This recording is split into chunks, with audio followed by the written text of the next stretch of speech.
우리는 지금 9월, 10월 달 큐티 본문으로 이 사도행전 말씀을 묵상하고 있습니다. 여러분, 사도행전은 예수님의 부활 승천 이후에 어떻게 교회가 탄생하게 되었는지, 어떻게 복음이 전파되어 있는지를 기록하고 있어요. 그래서 여러분, 사도행전에 28장으로 이루어졌지만 전체 구절, 가장 중심되는 구절이 무엇이냐라고 했을 때 우리가 함께 읽었던 사도행전 1장 8절, 바로 성령이 너에게 임하시면 너희가 권능을 받고 예루살렘과 온 유대와 땅끝까지, 사마리아와 땅끝까지 이르러 내 증인이 된다. 바로 이것이 사도행전을 이끌어가는 핵심 구절이기도 합니다. 여러분, 예수님의 부활 승천 이후에 성령을 받은 제자들은요, 자신의 삶을 복음 전파하는 데 드리게 됩니다. 복음을 전파하는 그곳에 성령이 뜨겁게 임하시며 제자들과 함께 주셨습니다. 그래서요, 사도행전은 전도행전이고 성령행전이에요. 한번 따라해 볼까요? 사도행전은 더 크게요. 사도행전은 전도행전이요 성령행전이다. 그러니까 제자와 전도와 성령은 뗄래야 뗄 수 없는 거예요. 제자와 전도와 성령은 연결되고 연관되어 있습니다. 여러분, 그렇게 그리스도인이란 누구입니까? 복음을 믿고 복음을 사랑하고 복음을 전하는 자가 그리스도인이에요. 다시 말해, 그리스도인이란 복음 전도자입니다. 화면 띄워주세요. 목회자나 선교사만 복음 전도자가 아니라 모든 그리스도인, 예수를 믿고 성도로 부름받은 모든 그리스도인이 복음 전도자라고 말씀해주고 있어요. 예수님의 이 복음서인 마태복음은 이렇게 마무리가 됩니다. 마태복음 28장 19절 20절입니다. 같이 한번 크게 한번 읽어보겠습니다. 시작. 그러므로 너희는 가서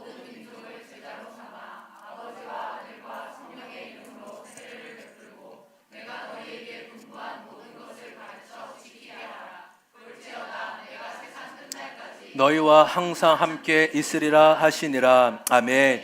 예수님께서 부활하시고 승천하시기 직전에 마지막으로 제자들에게 당부하시는 말씀이죠. 너희는 가서 모든 민족에게 복음을 전파하고 아버지와 아들과 성령의 이름으로 세례를 베풀고 가르쳐 지키게 하라. 볼지어다 내가 세상 끝날까지 너희와 항상 함께 하실 거다라고 말씀해주고 있습니다. 여러분, 여기서 이제 성경학자들이나 원어학자들은 가장 중요한 단어들이 많이 있지 않습니까? 가서, 삼아, 가라, 삼으라, 세례를 베풀어라, 지키게 하라, 이렇게 여러 가지 동사가 있는데 가장 핵심되는 동사, 주동사가 무엇이냐라고 했을 때 제자를 삼아라는 동사예요. 제자를 삼아. 따라해볼까요? 제자를 삼아. 그러니까 제자를 삼아라는 동사가 헬라어의 주된 동사고 나머지는 보조 동사예요. 그러니까 제자 삼기 위해 가야 되고, 제자 삼기 위해 세례를 베풀고, 제자 삼기 위해 가르쳐서 지키게 하라라는 것입니다. 여러분, 이것이 그리스도인의 존재 목적이요 교회의 존재 목적임을 믿습니다. 이것을 한마디로 정의하면 이럴 수 있어요. 교회의 존재 목적, 저와 여러분이 사는 인생의 목적은 영혼 구원하여 제자 삼는 것입니다.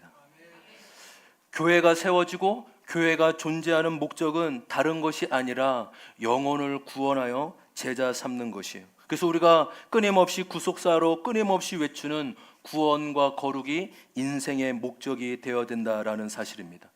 여러분, 우리 교회의 올해 표현은요, 심플앤딥입니다. 아마 올해뿐만 아니라 앞으로도 심플앤딥 잘 마음에 새기셨으면 좋겠어요. 단순하지만 깊이 있는 공동체. 한번 따라해볼게요. 단순하지만 깊이 있는 공동체. 여러분, 이 심플앤팁이란 우리 교회는 아무것도 안 한다, 그냥 예배만 드리고 그냥 묵상만 하면 된다, 그런 의미가 아니에요. 물론 어떤 다양하고 많은 사역보다 말씀에 집중하고 말씀에 인도함 받는 공동체가 되기를 소망합니다. 그리고 이 심플앤팁이란 목적과 방향이 단순한 교회, 그러니까 추구하는 기준이 선명한 교회가 되고자 하는 거예요. 우왕좌왕 이것도 하고 저것도 하고 많은 것을 벌리는 것이 아니라 무엇을 해도 왜 해야 되는지 아는 교회. 이것 때문에 우리가 이걸 해야지, 이것 때문에 하는구나 라고 목적과 방향과 기준이 선명하고 분명한 교회가 되기를 소망합니다.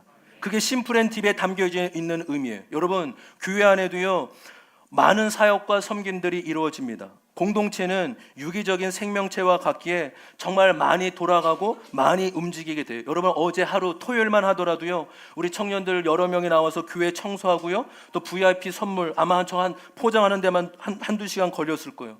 또 우리 교육부 세미나, 우리 사역자와 교사들 몇 분 가서 천안에 교육부 세미나 듣고 왔어요. 또 어제 7시 반부터 11시까지 남자 싱크 양육 3분이 또 말씀으로 양육과 삶을 나눴습니다. 여러분, 공동체 안에도요, 이렇게 많은 사역과 섬김들이 이루어진다고요. 그러나 분명한 사실은 이 모든 것에 우선순위와 목적이 있어야 된다는 거예요. 무엇입니까? 영혼 구원과 제자 삼기 위한 것이에요. 할렐루야. 교회에서 이루어지는 모든 사역과 섬김은 이 기준, 이것이 정말 영혼 구원과 관련이 있는 건가? 제자 되는 것에 관련이 있는 건가? 이 기준과 목적 위에 세워지는 것이에요. 여러분, 예를 들어 군대를 생각해 볼까요? 여러분, 군대 안에요, 여성분들은 잘 모를 수 있지만 많은 군인들과 부대들이 나눠져 있어요.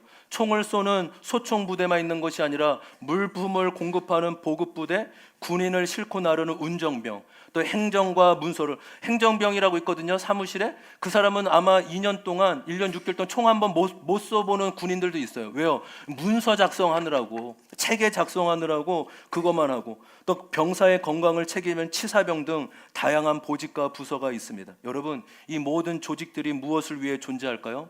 나라를 지키고 전쟁의 위협으로부터 보호하고 승리하기 위해 군대는 존재하는 것입니다.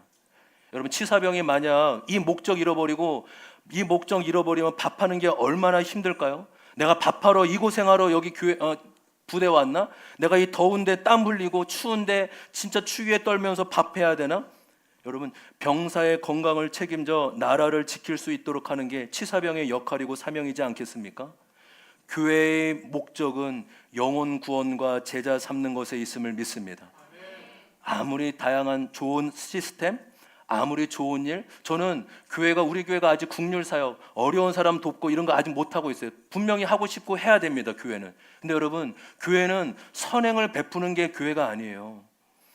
좋은 일 해야 돼. 맞아요. 교회는 좋은 일 많이 해야 됩니다. 어려운 사람들 많이 도와줘야 돼요. 그러나 아무리 좋은 일을 많이 하더라도 이 사명, 이 기준을 놓치면 교회는 존재할 이유가 없는 거예요. 그건 복지단체도 얼마든지 할 수 있어요. 교회의 존재의 목적은 영혼을 구원하는 데 있음을 믿습니다. 디모데전서 2장 4절의 말씀이에요. 디모데전서 2장 4절 같이 한번 읽어보겠습니다. 시작. 하나님은 모든 사람이 구원을 받으며 진리를 아는 데 이르기를 원하시느니라. 아멘. 여러분, 하나님의 소원은 모든 사람이 구원을 받는 것임을 믿습니다. 하나님의 아들 예수 그리스도를 믿어 심판이 아니라, 지옥이 아니라 영원한 생명, 천국을 얻게 하는 것이 바로 하나님의 소원이라는 거예요. 지난주의 말씀처럼 하나님은 한 영혼도 잃어버리지 않고 주님께 돌아오실 때 온 동네에 잔치를 벌일 정도로 기뻐하시는 분이십니다. 여러분, 저와 여러분이 복음을 전하는 자로 영혼 구원에 대한 간절함이 있는 자가 되기를 소망합니다.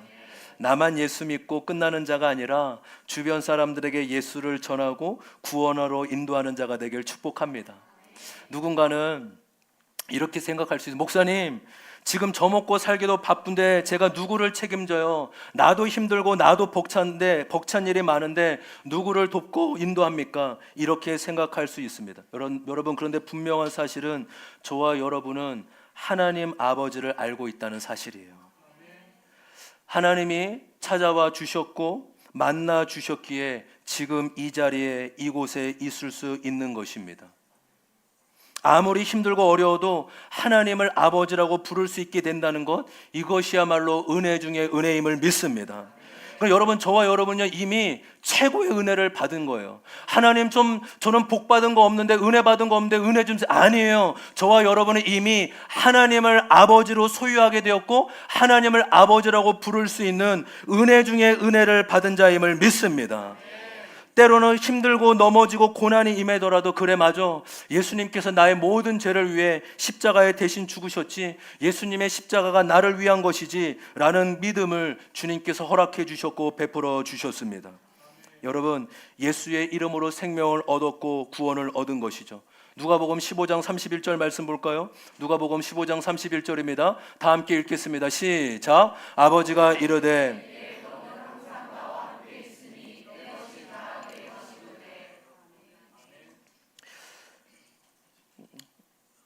너 나 소유하고 있지 않니? 나를 아버지라고 부를 수 있게 됐지 않니? 그런데 무엇이 문제이고 무엇이 부족하냐, 이런 의미예요. 우리에게는 하나님 아버지가 계십니다. 그래서 고난 속에서도 하나님으로 인해 기뻐할 수 있고 절망 가운데서도 소망을 가질 수 있게 된 것입니다. 여러분, 그렇기에 저와 여러분이 나만 하나님을 믿고 나만 복음을 아는 자가 아니라 이 구원의 소식을 나누고 전하는 자가 되기를 소망합니다. 여러분, 우리는요, 전도가 얼마나 중요한지 잘 알아요. 또 그 복음을 전하고 하자는 마음도 있습니다. 근데 막상 전도하려고 하면 조금은 위축이 되고 두렵기도 한 것도 사실이에요. 실천하려고 하면 어떻게 해야 될지 염두가 되지 않아요. 그래서 우리 어른뿐만 아니라 우리 친구들도 오늘 목사님 말씀 잘 들어보세요. 아, 내가 학교를 다니는데 내가 그냥 공부하러만 다니나, 무슨 하영아 목사님 잘 보고 있어? 옳지? 목사님 잡아먹을 듯이 아플 거가 아파 보인다 하영이. 그치? 아파도 잘했어 하영아. 눈이 새콤하네. 네. 새콤 아닌가요? 뭐라고 하죠? 굉장히 눈이 피곤해 보여. 네네, 그래요. 여러분 잘 이해해 주셔서 감사합니다.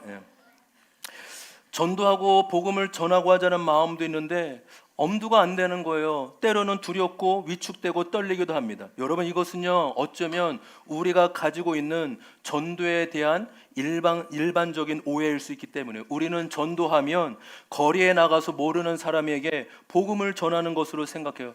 예수 믿으세요, 천국과 지옥에 있습니다, 이렇게 외치며 복음을 전하는 것으로 여기죠. 또 지나가는 사람에게 시간 좀 있으세요? 5분만 내주시면 제가 잠깐 복음에 대해서 말씀드릴게요, 이렇게 용기를 내서 담대하게 나가는 것을 전도라고 생각합니다.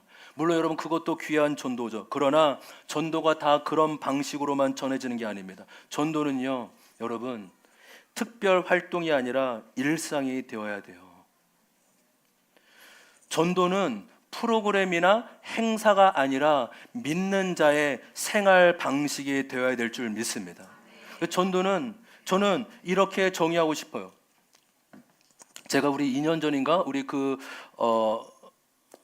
뭐였죠? 전도 리점프 할 때 기도하면서 만들어낸 문구예요. 물론 뭐 다른 사람이 먼저 얘기한 사람이 있는지 모르겠지만, 전도는 관심이구나. 여러분, 전도는요, 다른 게 아니에요. 관심입니다. 그런데 그 관심이 어떠한 관심입니까? 바로 내 주변 사람들에 대한 관심입니다. 전도는 그렇게 이벤트가 아니라 생활의 일상 속에 전도하고 관계를 맺는 것이에요. 하나님이 지금 저와 여러분을 부른 곳이 있습니다. 가정으로, 직장으로, 학교로 각각 부르신 곳이 있죠. 여러분, 왜 그곳에 여러분 부르셨을까요? 하나님의 계획과 부르심에는 후회함이 없고 우연이 없음을 믿습니다. 그냥 우연히 재수 없어서 어쩔 수 없이, 만약 그 자리가 죄의 자리라면 반드시 나와야 되죠. 그러나 그것이 죄의 자리가 아니고 사람을 방해하고 괴롭히는 장애가 아니라면 그 자리는 하나님이 나를 부르신 장이라는 거예요. 하나님의 백성에게는 하나님의 섭리와 인도하심 속에 있게 되는 것입니다. 우리 그 영화의 한 대사죠. 너는 다 계획이 있구나. 우리는 하나님의 크신 계획과 뜻을 다 알지 못할지라도 하나님의 계획 가운데 지금 우리가 서 있는 곳이 우리를 부르셨다는 사실입니다. 여러분, 그곳에서 만나는 사람이 누구십니까? 여러분을 만나는 그 사람들을, 그 관계를 의미를 두시고 소중히 여기시기를 바랍니다. 마음에 안 들 수 있어요. 꼴 보기 싫고 상종하기 싫을 수 있습니다. 그런데 하나님은 나를 하나님의 뜻이 있기 때문에 그곳에 부르셨다는 사실입니다. 아멘. 크게 합시다. 아멘. 우리가 하나님을 믿는 자라면 하나님 우연이 없다고요. 그곳에서 그 환경과 그 관계를 통해서 배우고 내가 깨어지고 하나님 앞에 나아가는 그곳을 하나님은 나를 사명지로 부르셨다라는 거예요. 여러분, 교회만 사명지가 아니에요. 여러분, 평일에는 열심히 일하십시오. 세상을 섬기고 사람을 섬기십시오. 또 예배가 있을 때마다 전심을 다해 예배하고 힘을 얻고 세상으로 나아가시기를 바랍니다. 여러분의 직장과 학교, 가정도 교회처럼 동일한 사명지입니다. 우리 친구들, 여러분 은혜 받아야 돼요. 예배는 목숨 걸고 드려야 돼요. 그래야지 한 주간 25명 중에 20명이 교회를 안 다니는 친구인데, 다 교회를 욕하고 우습게 여기 하나님을 우습게 여기는 사람인데 어떻게 교회 다니는 걸 자랑할 수 있겠어요? 은혜 받아야 될 줄 믿습니다. 그래야지 사명 가지고 주님, 내가 세상 가운데서 주님이 주신 사명, 직장, 학교, 가정에서도 동일한 사명을 감당하게 하여 주시옵소서. 여러분, 그렇게요, 전도는 일상 속에서, 관계 속에서 이루어지기 때문에 깨어 있을 수밖에 없는 거예요. 왜 그런지 아세요? 나 한 사람으로 인해 사업장이 달려있고 학교가 달려있고 가정이 달려있기 때문입니다. 나의 모습을 통해 주님께 돌아올 수도 있고 나의 모습 때문에 주님께 멀어져 갈 수도 있어요. 제가 딸한테 가끔 듣는 아주 비참한 말이 있어요. 아빠, 나는 아빠 같은 사람 안 만나고 싶어. 너무 부끄러워요. 아빠 교회에서의 모습과 집에서의 모습이 다른 것 같아요. 선빈아, 모든 목사님 다 그래. 아빠는 그래도 투명하고 깨끗한 편이야. 아빠는 덜 위선적인 거야. 너 때리지는 않잖아. 너 잔소리하지는 않잖아. 몰라요, 몰라. 그래도 나는 아빠 하고 나. 근데 선빈아 들을만해. 아빠 들을만해. 맞아. 부끄럽다며. 여러분, 우리가 넘어져도 때로는 그 사람들에게 야, 교회 다니는 사람이 그래라고 그런 말이 들어올 수도 있어도 이 죽을 때까지, 호흡이 멈출 때까지 감당하는 이 미션이 있기 때문에 늘 긴장할 수밖에 없는 거예요. 할렐루야. 늘 긴장하고 깨어있을 수밖에 없는 거죠. 왜요? 나로 인해 그 사람이 하나님께 돌아올 수도 있지만 나로 인해 그 사람이 하나님께 멀어질 수도 있다라는 사실 때문에 우리는 영적으로 깨어 있어야 된다라는 사실인 것입니다. 여러분, 그래서 저와 여러분이 이 전도에 대한 인식이 좀 바뀌기를 소망합니다. 전도란 행사나 프로그램이 아니라 특별한 사람이 하는 것이 아니라 일상 속에서, 관계 속에서 이루어지는 거예요. 어떤 사람이요? 내 주변에 대한, 사람에 대한 관심으로 이루어지는 것입니다. 그렇게 여러분, 전도는요 과정입니다. 한번 따라 볼까요? 전도는 과정이다. 그럼 마치 산모가 아기를 낳기까지 10개월 동안 태 속에서 돌보고 영양분을 공급하고 함께한 다음에 새 생명이 탄생하는 것처럼 여러분, 전도는요 과정이 반드시 필요합니다. 그래서 오늘 이 전도의 과정을 좀 살펴보려고요. 첫 번째는 전도의 시작은 기도입니다. 따라할까요? 전도의 시작은 기도이다. 전도의 시작은 기도이다. 여러분, 영혼은 하나님께 달려 있습니다. 성령께서만이 그 영혼의 마음을 역사하시고 움직일 수 있는 거예요. 에베소서 2장 1절 말씀 보실까요? 에베소서 2장 1절입니다. 여러분도 전에는 허물과 죄로 죽었던 사람들입니다. 여러분, 이것은요 우리의 몸의 육신의 생명이 아니라 영혼의 생명을 말하는 거예요. 하나님을 떠난 사람, 하나님을 모르는 사람은 육신은 살아있지만 영혼은 죽었다라는 거죠. 여러분, 이것은 생명의 문제이기 때문에 생명은 오직 하나님만이 살릴 수 있는 것입니다. 전도에서 내가 살릴 수 있는 것이 아니라 하나님만이 그 영혼을 살릴 수 있는 거예요. 그래서 여러분, 전도에서 가장 중요한 건 기도예요. 기도로 시작하고 기도가 능력이고 주님은 기도를 통해 역사하시는 분이심을 믿습니다. 기도 빠지면 전도는 프로그램이에요. 저는 우리 교회가 기도 빠져서 전도가 프로그램이 되지 않기를 소망합니다. 기도가 있어야 할 때만이 전도가 생명이 있고 능력이 있는 거예요. 여러분, 그 영혼을 위해 충분히라는 말의 의미를 아시겠죠? 충분히 쉬지 않고 기도하고 씨를 뿌리는 은혜가 있기를 원해요. 특별히 그 영혼은 하나님을 아직 모릅니다. 하나님의 영이 아니라 성령이 아니라 세상의 영이 있기에 그렇기에 선포 기도를 하실 필요도 있어요. 여러분, 전도는 영적 전쟁이에요. 한번 따라해볼까요? 전도는 영적 전쟁이다. 영적 전쟁이기 때문에 예수 그리스도의 이름으로 선포 기도하셔야 돼요. 내가 예수 그리스도의 이름으로 명하노니 누구누구의 영혼에 마음을 미혹해 하고 눈을 가리게 하는 미혹의 영아 예수의 이름으로 떠나갈지어다. 한번 따라해볼까요? 내가 예수의 이름으로 명하노니 누구의 영혼을 미혹해 하는 미혹의 영은 떠나갈지어다. 눈을 가리게 하고 혼란케 하고 진리가 아니라 거짓에 빠져 만드는, 그것이 거짓인지도 모르는 이 거짓의 영에 대해, 미혹의 영에 대해 우리가 예수의 이름으로 대적하며 선포해야 되는 것입니다. 여러분, 지난 주일 우리는 VIP 카드에 영혼의 이름을 정했습니다. 기도하며 섬기며 초대할 영혼을 정했습니다. 한번 보실까요? 넘겨보세요.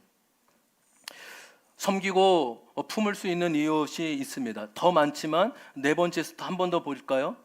한번 다음 장 8번까지 있어요. 앞에 한번 보세요. 여러분, 다 중요하지만 우리가 품고 기도하고 전도할 영혼이 다 중요하지만 어떤 대상이 가장 중요합니까?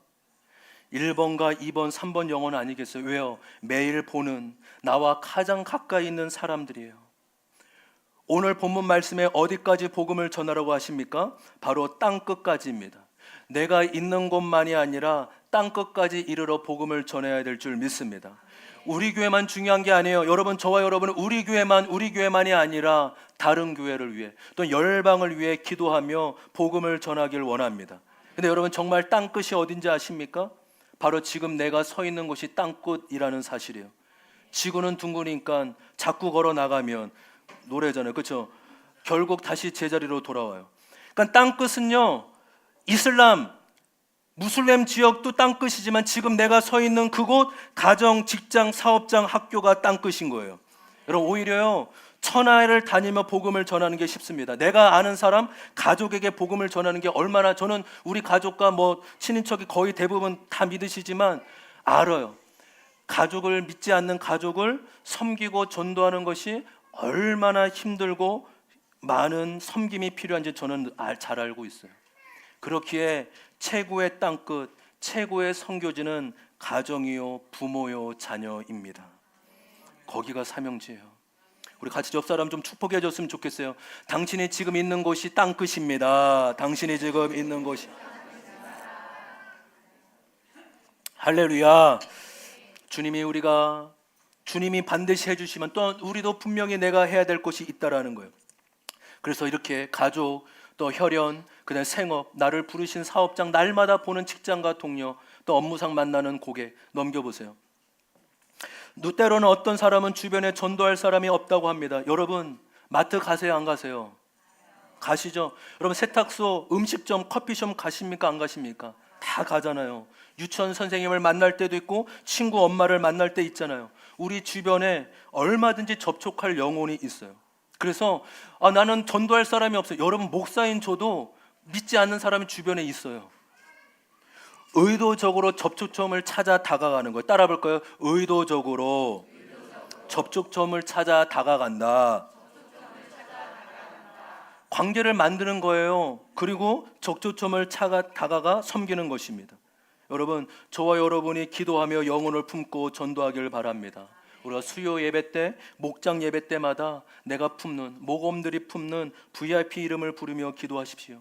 저도 새벽마다 이 VIP를 위해 기도하려고 여기 뒤에다가 죄송해요, 위치가 엉덩이네요. 어쩔 수 없어요. 이게 앉았을 때 가장 잘 보이는 위치이기 때문에 그렇습니다. 눈 뜨면 바로 보이게끔 여러분 한 명 한 명 영혼을 위해서 한 100명 정도의 VIP가 됩니다. 기도로 심고 기도로 나아가면 주님께서 그 영혼을 반드시 만져주실 줄 믿습니다. 기도가 전도의 시작이에요. 한번 따라해볼까요? 기도가 전도의 시작입니다. 두 번째, 전도의 과정이 있다면 그것은 바로 섬김입니다. 여러분, 전도는 반드시 대상자의 필요에 맞게끔 다가가고 섬기는 것이 중요합니다. 다시 말해 그 사람의 마음이 열리고 감동이 되도록 섬기는 거예요. 관계의 형성이 되고 섬김의 지속성. 여러분, 섬김은 그래서 한 방이 아니라 지속성이에요. 따라해볼까요? 섬김은 한 번이 아니라 지속이 필요합니다. 여러분, 섬김은요, 그 사람의 마음이 열리고 감동을 받을 때까지 지속적인 섬김이 필요한 것이에요. 예수님이 수많은 기적과 은혜를 베푸셨지만 언제나 그 사람에 맞게끔, 그 사람이 처한 상황에 맞게끔 다가가셨다는 사실입니다. 예수님은 그 사람의 상황을 아셨습니다. 그 사람의 마음의 필요를 아셨습니다. 거기에 따라 접근하셨고 복음을 전하셨습니다. 그렇기에 복음은 언제나 진정성과 창의성이 가장 중요한 것임을 믿습니다. 여러분, 이런 얘기 많이 들어보시지 않았어요? 관계를 형성해라, 필요에 맞게 접근해라, 마음의 감동, 이런 거 많이 들어보시지 않았어요? 기업이나 고객을 대할 때, 이 영업이나 보험 같은 거 할 때 다 알고 사용하는 거잖아요. 그렇죠? 여러분, 이거는요, 세상이나 기업에서 하는 것을 교회가 따라하는 게 아니에요. 성경에 나오고 예수님의 모습을 기업이 따라하고 세상이 따라하는 거예요. 아멘 크게 합시다. 아멘. 박관수 집사님 그래요 안 그래요? 맞죠? 요즘에 진짜 열심히 공부하고 있는데 그 보험회사가 만든 게 아니라니까요. 성경에서 나오는 관계, 사랑, 신뢰, 섬김 이게 다 성경에서 나온 거를 미국 회사들이 다 갖고 간 거고 한국의 기업들이 다 미국에서 나온 거를 영업할 때 어떤 고객들 할 때 저 사람 선물 갖고 여러분 이거는 성경의 원리고 예수님의 모습임을 믿습니다. 다 세상에 빼앗긴 걸 찾아와야 돼요. 아 맞아 이건 세상 용어 이전에 성경 용어였지. 관계, 사랑, 감동, 신뢰 다 성경 용어 예수님의 용어입니다. 마가복음 10장 45절의 말씀이요. 마가복음 10장 45절 같이 한번 크게 한번 읽어보겠습니다. 시작. 인자가 온 것은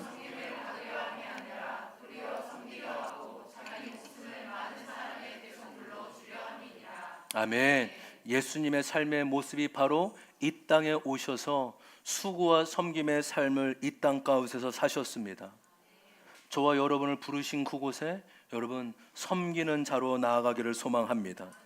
섬김의 구체적인 방법 간략하게 세 가지를 말씀드리려고요. 첫 번째는 시간입니다. 섬김은 시간으로 나타난다. 한번 따르고 섬김은 시간으로 나타난다. 여러분 섬김은요 한 번 더 찾아가는 사랑의 수고예요. 함께하는 시간과 횟수를 늘리는 거예요. 여러분 섬김은 그래서요 내 시간을 내어주는 것으로부터 시작돼요. 그 영혼을 위해 여러분 일주일에 한두 시간만이라도 시간을 내보시기를 바랍니다. 저도 이번 주에 지난 주일에 두 번째 오신 우리 윤정 자매의 어머니를 찾아갔어요. 이 비례동에 노래방을 운영하고 계신데 전 노래방 안 가본 지 한 10년 넘은 것 같아요. 얼마나 된지 모르겠어요. 근데 이제 노래방을 하고 계셔서 이른 식사를 같이 하고 노래방 가서 노래방 가니까 분위기가 옛날 생각도 나고 이렇게 막 되게 어두컴컴하더라고요. 네. 그래서 기도해 드리고 이곳에 안전을 지켜주고 불 이런 거 나지 않도록 안전을 지켜달라고 건강을 지켜달라고 이렇게 기도하고 했습니다. 아직은 뭐 매주 교회 나온다고 확답은 받지 않았지만 시간을 내서 찾아뵙고 인사하고 기도드리려고 해요. 뭐 찾아가는데 뭐 30분, 뭐 1시간이면 얼마든지 시간을 낼 수 있습니다. 여러분 섬김은 한 번 반짝하는 것이 아니라 지속적으로 꾸준히 찾아가는 것입니다. 두 번째는 따뜻한 말입니다. 따라해 볼까요? 섬김은 따뜻한 말이다. 여러분 관계를 여는 언어가 있어요. 사람이 들으면 마음에 감동이 되고 힘이 되는 언어가 있습니다. 바로 이 5가지 유형이에요. 위로의 말, 칭찬의 말, 격려의 말, 질문, 경청입니다. 여러분이 섬기고자 하는 그 VIP에게 그 사람을 위해 좋은 점을 칭찬해 주십시오. 따뜻한 언어로 품어주시고 격려해 주시기를 바랍니다. 관심을 가지고 질문해 주시고 그 말에 경청해 주시기를 바랍니다. 여러분 권명과 책망도 믿음이 있어야 들을 수 있다는 거 여러분 아세요? 관계나 믿음이 되지 않으면 그냥 칭찬하고 격려만 해주세요. 여러분 저도요 우리 교회에서 한 15명 정도밖에는 권면이나 책망을 하지 못해요. 관계가 되고 들을 만한 수준이 되니까 싫은 소리도 할 수 있는 거예요. 만약 여러분이 내가 목회자나 목자에게 책망을 듣는다? 그러면 내가 수준이 있는 사람인가 보구나. 아직 책망 들은 일이 없으면 여러분 죄송합니다. 수준이 안 돼서 그래요. 한성아 이제 괜찮아 이제 많이 듣게 될 거야. 이제 목사님 이제 싫은 소리 많이 할 수 있어. 때가 됐다. 이제 수준이 됐어. 이제 들을 만한. 여러분 속상해하지 마시고 목회자나 목자가 책망하고 싫은 소리 하면 내가 수준이 되고 이제 들을 만한 내가 이제는 들을 만한 수준이 되는구나 그렇게 여기면 틀림이 없습니다. 그 전도 대상자에게는 책망하지 마 들을 수준도 없고 믿음도 없어요. 그냥 오직 따뜻한 말 듣기에 힘이 되고 격려가 되는 말만 건네주시길 바랍니다. 당신은 참 열심히 사는 것 같아요. 당신 때문에 당신의 아내와 자녀들은 얼마나 든든할까요? 어쩜 아이들을 그렇게 밝게 잘 키우셨나요? 당신의 사업 가운데 하나님의 은혜를 주시고 축복해 주실 것입니다. 제가 당신의 사업을 위해 기도하겠습니다. 그래서 자녀를 위한 칭찬과 축복이요. 이게 가장 지금 시대에 가장 중요한 접촉점은 자녀예요. 자녀를 칭찬하는 부모를 싫어하는 부모는 아무도 없습니다. 왜 이렇게 총명해요? 총명탕 먹었나요? 이렇게 썰렁 개그. 아이들 칭찬하면 부모는요 마음이 저절로 여깁니다. 여러분, 저와 여러분이 예수 믿는 자답게, 여러분, 부정적인 사람은 좋아하는 사람 아무도 없어요. 세상도, 교회뿐만 아니라 세상도 동일합니다. 저와 여러분이 부정적인 말이 아니라 아름다운 말, 생명의 말을 사용하는 은혜가 있기를 소망합니다. 이번 주 적용 질문이 이거예요. 그래서 한번 보세요. 여러분의 지체들, 목원들이 여러분의 VIP라고 생각하고 그 사람이 있는 거를 그대로 칭찬해 주세요. 물론 책망은 제가 많이 할 테니까 여러분은 그냥 축복 많이 해주세요. 당신은 하나님 보실 때 이런 부분이 너무 장점이고 은사고 달란트인 것 같다. 당신은 얼마나 하나님 보실 때 참 귀하고 예쁘다. 이렇게 그 사람의 정말로 위로가 필요할 땐 위로로, 칭찬, 격려, 질문, 경청을 VIP라고 생각하면서 진정성을 담아 축복해 주시기를 바랍니다. 세 번째, 섬김의 방법 중 세 번째는 선물입니다. 따라해 볼까요? 선물은 마음의 표현입니다. 마음이 있으면 그 마음을 전하고 싶은데 그 중 하나가 선물이에요. 선물을 받고 기분 안 좋아할 사람은 아무도 없습니다. 제가 우리 교회 성도님을 보니까 이 남편 중에 아내에게 선물을 가장 잘하는 분이 안영란 집사님 같더라고요. 옷도 선물해주고 모자, 신발, 가방 이런 거 선물 다양하게 때마다 시마다 선물해 주세요. 선물도 작은 거 안 하더라고, 크고 좋은 거 이런 거 하시더라고요. 우리 박소연 집사님 어디 계세요? 그런 거 자랑하셔도 돼요. 이거는 우리 남편이 해줬어요. 이렇게. 예. 귀걸이도 그 집사님 해준 거 아니에요? 그렇죠? 귀걸이. 어떤 거? 귀걸이? 귀걸이 언제 해줬어요? 귀걸이 언제 해줬어요? 올해요? 올해. 예. 평소에는 못하기 때문에 선물이라도 하는 겁니다. 네, 그래요. 수근수근 안 되셔도 됩니다. 그냥 그렇게 예를 들기 위해서 선물이 중요하다 말씀드리기 위해서, 여러분, 10일 전에 경민이 생일이었습니다. 그런데 그 전날부터 계속 엄마한테 엄마 내일 오후에 놀랄 준비해, 내일 5시 정도 놀랄 준비해 그러는 거예요. 저도 그렇고 아내도 전혀 감을 잡지 못했더라고요. 근데 그 다음날 저녁에 제가 늦게 밤에 들어가니 아내가 엄청 기뻐하고 좋아하고 있는 거예요. 저는 처음에 저 때문에 그런 줄 알았어요.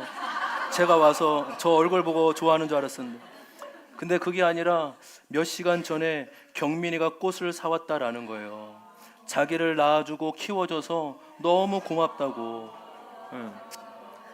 여러분, 완전 감동 아닙니까? 완전 저 닮은 것 같아요. 예.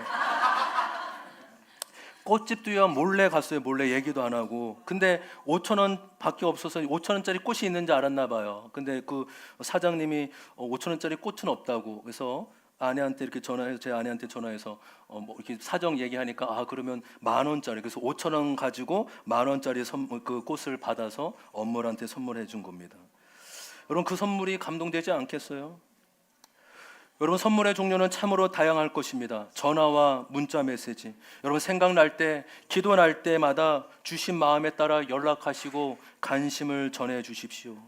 또 손편지는 얼마나 감동이 되는지 몰라요. 저도 청년 사역 때는 작은 엽서가 이만한 게 있어요. 아시죠? 접으면 이만하게 나오는 엽서가 있어요. 그러니까 길게 쓰기 싫으니까 힘드니까 이 정도라도 한 5, 6문장 정도 적어서 하면 청년들이 얼마나, 이 작은 거지만 좋아하는지 모릅니다. 여러분, 성경도 하나님의 마음이 담긴 사랑의 편지라는 사실을 아십니까? 선물을 줄 때 마음에 담긴 편지도 함께 담아줘 보시길 바랍니다. 또한 식사 초대도요 큰 선물이에요. 여러분, 식탁에 사람을 초대하는 것은 내 삶을 당신에게 오픈합니다. 내 삶은 이렇습니다 라는 것을 의미가 담겨져 있어요. 그러니까 식당에서 식사를 하셔도 좋고요, 집으로 초대하셔서 식사를 함께 하시면 더 좋습니다. 그 사람이 좋아하는 음식을 찾아서 준비하고 먹으면 감동이 되겠죠. 여러분, 사람은요 마음에 선물이 담겨져 있기에 선물에 감동이 돼요. 여러분, 그리고 그 선물 중에 받으면 좋아하는 선물이 무엇일까요? 뭐 제일 좋아하실 것 같아요? 돈입니다. 돈이에요. 여러분, 사람은요 돈에 제일 약해요. 저는 돈의 힘을 본 적이 있어요. 저희 아버지가 50이 다 돼서 예수님을 믿고 나서 전도하는 삶을 어디 가나, 식당을 가나 어디 가나 예수님 전하고 교회 얘기를 하는데 작은 아버님이 돌아오지 않는 거예요. 예수 믿자마자 제사도 없애고 또 주일에 친척끼리 모이는 거 안 되니까 엄청 싫어하시고 아버지를 뭐라고 했습니다. 1년 동안 기도하고 전도하는데 잘 되지 않아요. 그때 1년 지날 때쯤 작은 아버지가 차를 바꾸게 되었는데 저희 아버지가 기도하고 전도하는 마음으로 500만 원을 줬어요.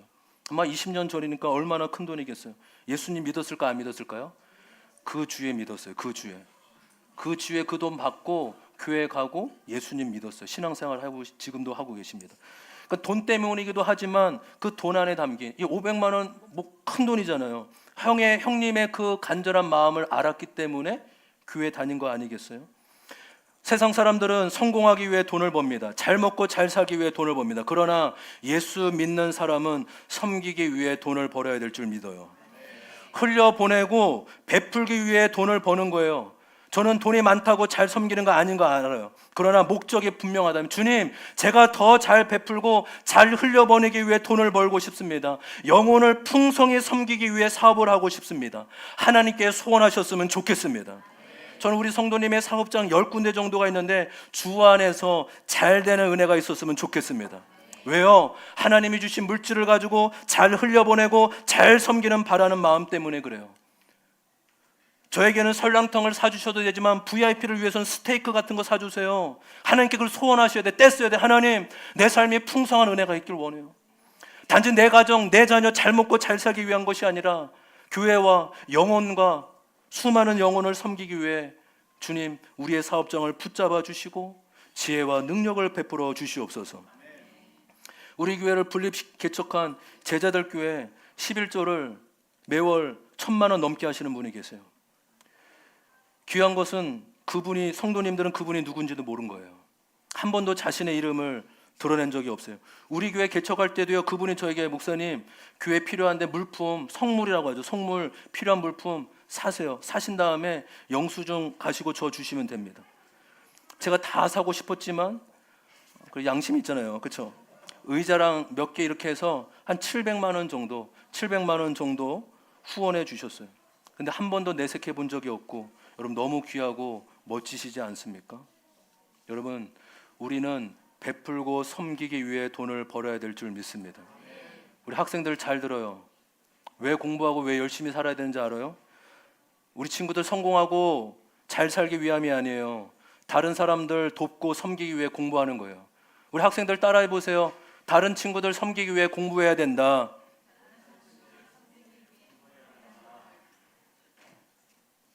선배님 잘 들으세요. 다른 친구들 섬기기 위해 공부해야 돼요. 제 아내가 조금씩 경민이 친구 엄마들과 관계를 맺고 전도를 합니다. 그때 좋은 접촉점이 뭔지 아세요? 선빈이가 용운중학교 3학년 때 전학을 와서 1등으로 졸업했다라는 거예요. 그거 얘기하면 엄마들이 혹해요. 근데 그거 얘기를 어떻게 합니까? 그러니까 좀 친해져야 그때서야 그냥 전도 차원에서. 여러분, 그래서 공부 왜 잘해야 되는지 알아요? 전도 위에 잘해야 되는 거예요. 사업 왜 잘해야 되시는 거 알아요? 전도하기 위해 잘해야 됩니다. 아멘. 우리 학생들도 아멘. 하나님 지혜 안 주셔서 하나님, 제가 물론 죄송합니다. 여러분, 사업도 재정도 공부도 은사예요. 그러니까 이거는 저는 목적과 기준을 말하는 거지, 단지 돈 많이 버십시오, 그거 아닌 거 아시죠, 여러분? 아멘. 섬기고 베풀기 위해 우리가 일도 하고 공부도 해야 되는 것입니다. 저는 하나님 앞에 크게 감사하는 기도 제목, 감사 제목이 있어요. 우리 교회가 인색하지 않고 우리 성도님들이 인색하지 않아서 얼마나 감사한지 몰라요. 베풀 줄 알고 섬길 줄 알고 나눌 줄 알아서 얼마나 감사한지 모릅니다. 여러분, 섬기면 하나님이 책임져 주시고 도와주실 줄 믿습니다. 사람은 마음의 감동을 받을 때 마음 문이 열리게 돼요. 섬김의 방법 3가지. 첫 번째 무엇이었죠? 그 이제 과정, 전체 과정, 섬김의 방법, 섬김의 과정 첫 번째 뭐였죠? 그렇죠? 시간, 찾아가는 시간. 두 번째 따뜻한 말. 세 번째 무엇이었습니까? 선물. 그렇죠? 실제적인 선물을 전하는 것입니다. 마지막 전도 과정의 세 번째로 함께 전도하는 것입니다. 따라해볼까요? 함께 전도하기. 첫 번째가 기도였고, 두 번째가 섬기기, 세 번째가 함께 전도하기입니다. 네 번째, 다섯 번째는 다음 주에 이어서 나누도록 하겠습니다. 여러분, 전도는 혼자가 아니라 함께하는 것입니다. 예수님도 제자를 전도하러 보낼 때 혼자가 아니라 둘씩 보냈습니다. 마가복음 6장 7절의 말씀이에요. 마가복음 6장 7절 같이 한번 읽어보겠습니다. 시작. 그리고 12 제자를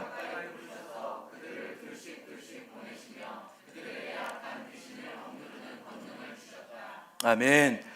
예수님이 제자를 전도하러 보낼 때 어떻게 보냈다고 말씀합니까? 혼자가 아니라 2명씩 보내줬다라는 거예요. 한 사람이 전도할 때 6사람이 속으로 기도하는 거예요. 함께 들어주고 함께 안아주고 함께 공감해 주는 겁니다. 여러분, 이 말씀대로요, 이단들은 다 둘씩 움직이는 거 아세요, 여러분? 정장을 입은 외국 친구들, 몰몬교, 여호와 증인은요, 다 둘씩 움직여요. 목사님 잘 보고 있는지 얼마 안 남았어요. 옳지. 예수님이 제자를 부르실 때 너희를 사람을 낚는 어부가 되게 했다고 하십니다. 여러분, 어부와 낚시꾼의 차이를 아세요? 낚시꾼은 혼자 합니다. 옆에 사람이 오는 것을 좋아하지 않습니다. 그러나 어부는 혼자서 할 수 없어요. 어부는 함께 해야 물고기를 낚을 수 있는 것입니다. 함께 하자고 요청하고 함께 찾아가는 것입니다. 여러분, 가족과 함께 전도하기를 바랍니다. 아멘. 목장 지체와 함께 전도하세요. 때로는 제가 필요하면 저를 얼마든지 불러주십시오. 제가 처음부터 예수천당 불신지요 이렇게 하지 않습니다. 여러분, 신천지의 수법 아시잖아요. 한 명을 전도하기 위해 10명이 그 사람에 대한 정보를 공유한다는 거예요. 우연을 가장해서 10명이 번갈아가며 찾아간다고 합니다. 그래서 연결이 되고 얼굴을 익히며 관계를 맺는 것이죠. 여러분, 거짓을 믿는, 거짓 진리를 믿는 자도 그렇게 열정을 다한다면 참된 진리를 가지고 있는 우리는 어떻게 해야 되겠습니까? 우리 적용 질문 같이 한번 볼까요? 적용 질문입니다. 시작. 내가 받아본 선물 중에 누구와 함께 만나면 좋을 것 같습니다. 혼자서도 만나고 섬기지만 누구와 함께 만나면 더 좋을지 한번 생각해보고 나눠보십시오. 오늘은 이 전도의 과정 3단계까지 나누고 다음 주에 나머지 과정 나누도록 하겠습니다. 저는 목사에게 저에게 맡겨주신 귀한 영혼을 섬기는 것이 저의 1차적인 사명입니다. 교회 안에 믿음이 있는 자뿐만 아니라 믿음이 연약하거나 흔들리는 자를 권면하고 섬기는 것도 저의 사명입니다. 그러나 저 또한 세상에서 만나는 한 영혼에게 복음을 전하고 싶은 마음이 있어요. 그것이 저를 깨어있게 하고 복음에 대한 영적인 감각을 잃지 않게 합니다. 여러분, 오늘 말씀을 정리하도록 하겠습니다. 전도는 일상에서 만나는 사람과의 관계 속에서 이루어지는 것입니다. 하나님이 저와 여러분을 부르신 그곳이 전도의 현장임을 믿습니다. 먼저 기도로 나아가십시오. 기도만이 영혼을 살아나게 할 수 있는 것입니다. 또한 섬김은 한 번이 아니라 지속적으로 찾아가 시간과 말과 재정으로 섬기는 것입니다. 그 영혼이 감동을 받을 때까지 섬김으로 나아가는 것입니다. 그리고 지체들과 함께 환대함으로 하나님 앞에 영혼 구원의 열매를 맺어드리는 저와 여러분 되시길 주님의 이름으로 축복합니다. 아멘. 우리